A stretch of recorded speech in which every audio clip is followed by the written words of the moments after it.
I grew up in the guest house business where I saw my mother treating guests as friends and family with the community, and we had a great experience of having them come back and back again. So when in 1978, after returning from overseas studying hotel management, tourism, both in UK and Germany, I met Desmond Henry, Director of Tourism, and he supported my mission and my passion it is, for developing a tourism with the community. And together at my past hotel, the Astor Country, we named it Community Tourism. And then the IIPT, that's the International Institute for Peaceful Tourism, discovered us in 1993 and invited me in 94 to do a presentation at their second global summit. And there were 700 delegates from over 70 countries who heard about our community tourism program and the pioneer hotel at the time, the Astor Country.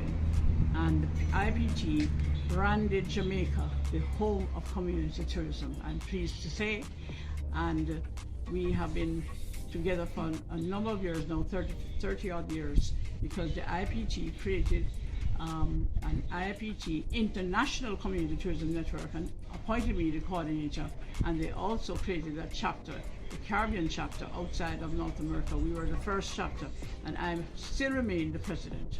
What we would like is to offer the training here, training of communities in health and wellness and basic hospitality skills, and for people to be able to bring forward their projects here so that we can have them assessed to get funding. We have a fund now that we've created called ComFund that is registered in North America by the diaspora. And we have a diaspora board, and we've selected the diaspora as our lead consultants in community tourism.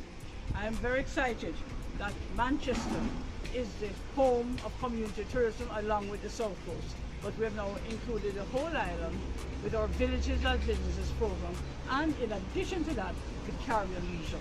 So we have a great future here.